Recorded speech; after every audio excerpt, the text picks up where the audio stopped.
Desde la antigüedad, el ser humano se ha cuestionado de qué estaba hecha la materia.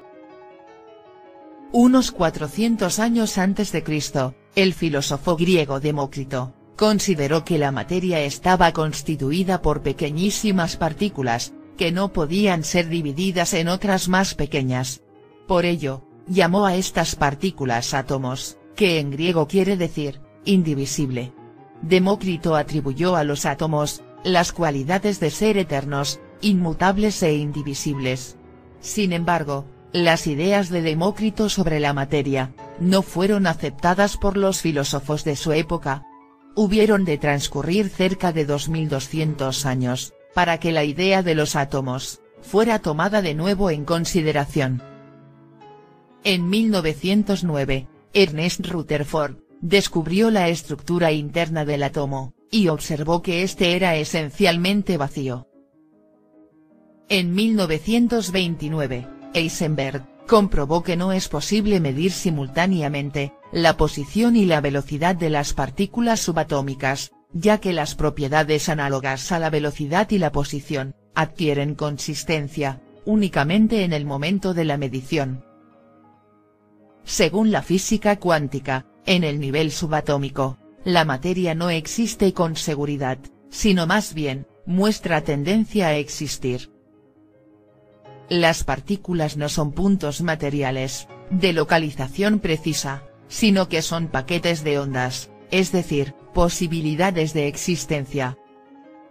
Esto significa, que el observador altera lo observado, por el mero hecho de su observación.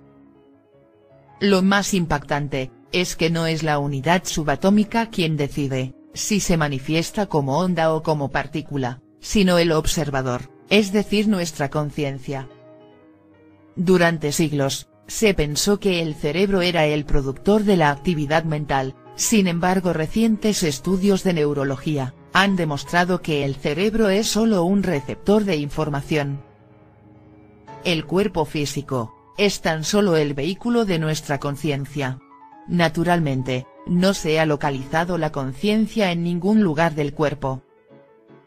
La conciencia es la matriz de toda experiencia, y aunque no sea un objeto apto para medir con los instrumentos físicos, finalmente se ha convertido en un tema aceptable de estudio en Occidente. En Oriente ha sido diferente, dado que la consciencia ocupa un lugar central, y se considera que ella es la que construye la realidad.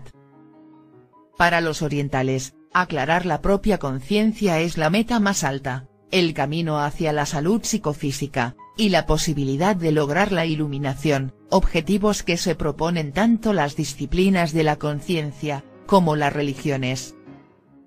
Resulta urgente llegar a una síntesis del conocimiento que tienen los orientales sobre la conciencia, con el pensamiento empirista de Occidente, si es que en realidad queremos hallar la verdad.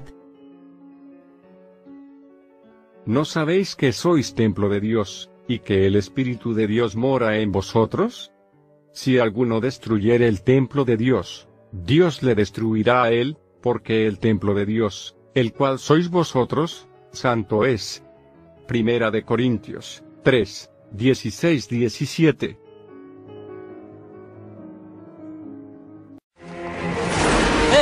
Lo que nos enseñan en el colegio no es exactamente la verdad. Además, los sentidos nos gastan bromas.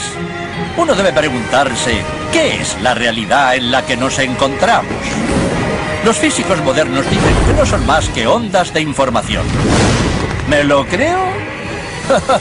Eso espero. ¡Oiga! Así que hago magia en la cancha. Sí, yo siempre escojo primero al niño prodigio. El doctor Cuanto dice que todo el mundo tiene poderes mágicos, que todo el mundo los usa, que los usa siempre. Cada vez que uno mira. Y aquí tenemos al padre de todos los misterios cuánticos. El experimento de la doble ranura, que tiene muy mala fama. Para entender este experimento, primero tenemos que ver cómo actúan las partículas o las bolitas de masa. Si disparamos al azar un objeto pequeño, canicas por ejemplo, hacia la pantalla, vemos reflejado un patrón en la pared de detrás en la que han rebotado tras pasar por la ranura. Y ahora Si añadimos una segunda ranura, lo lógico es esperar ver una segunda franja en la pared de detrás. Ahora, probemos con ondas.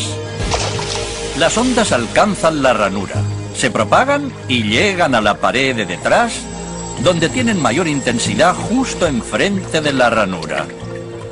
La franja de resplandor demuestra precisamente esa mayor intensidad. Es un efecto similar al de la franja que dibujan las canicas. Pero cuando añadimos la segunda ranura, ocurre algo distinto.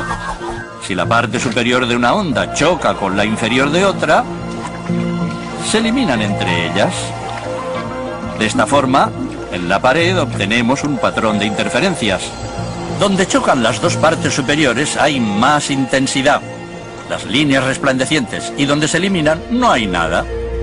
Así pues, cuando lanzamos algo, es decir, materia, a través de dos ranuras, obtenemos esto, dos franjas de golpes.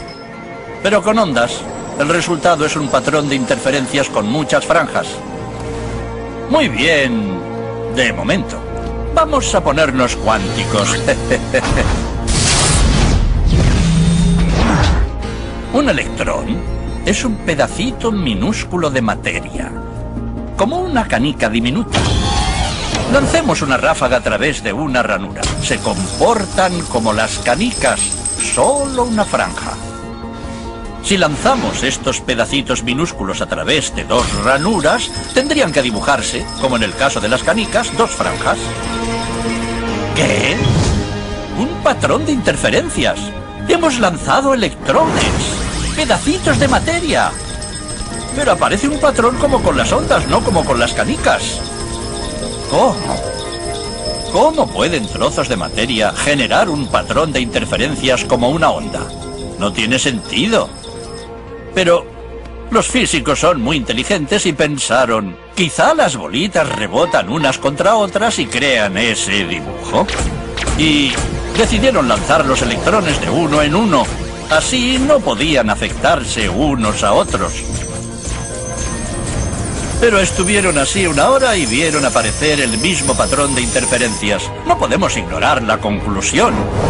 Cada electrón sale como partícula. Se convierte en una onda de posibilidades, pasa por las dos ranuras e interfiere consigo mismo hasta que golpea la pared como partícula. Pero matemáticamente es aún más curioso. Pasa por las dos ranuras y por ninguna. Pasa por una y por la otra. Todas estas posibilidades están superpuestas las unas con las otras. El experimento desconcertó muchísimo a los físicos, tanto que decidieron mirar con atención para decidir por qué ranura pasaba en realidad el electrón. Pusieron un dispositivo de medición junto a la pantalla de las dos ranuras para ver por cuál pasaba y lanzaron el electrón. Pero el mundo cuántico es mucho más misterioso de lo que podían haberse imaginado. Cuando miraron, el electrón volvió a comportarse como una canica pequeña.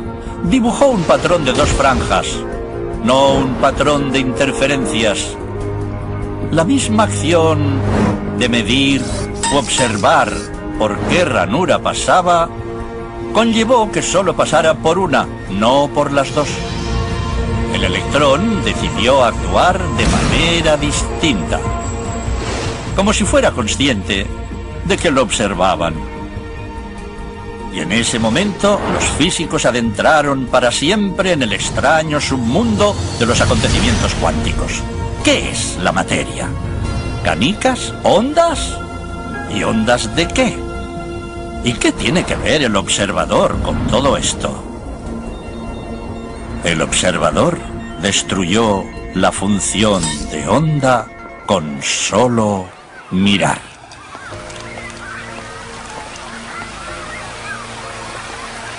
Nosotros somos siempre el observador, pero a veces nos identificamos tanto con los acontecimientos que incluso perdemos el aspecto del observador. Por eso el materialista se pierde y piensa que podemos pasar sin el observador. Los datos físicos demuestran que un objeto es una simplificación de lo que llamamos el entorno. Cuando nos fijamos en las partículas atómicas y subatómicas, o en la materia atómica o subatómica en cualquier forma, descubrimos que nuestra manera de observar y la elección de lo que queremos examinar cambian las propiedades de lo que vemos en lo que llamamos el entorno. ¿Eso es el observador? Algo tan complicado para el entendimiento, el mundo descabellado y extraño de las partículas cuánticas y de sus reacciones. ¿Eso es, pues, el observador?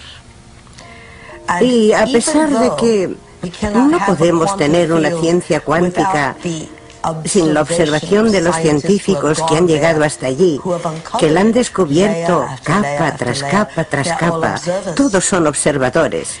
Y ninguno está de acuerdo de forma concluyente con todas las teorías de la ciencia, porque matemáticamente todos la contemplan desde distintos ángulos de percepción. En mecánica cuántica no sabemos cómo situarnos en el mundo a nosotros mismos como observadores. No sabemos cómo tratarnos a nosotros mismos como observadores, como una parte más del sistema físico que describimos. La única forma que conocemos de estudiar la mecánica cuántica, como se entiende tradicionalmente, es manteniendo al observador fuera del sistema que describes.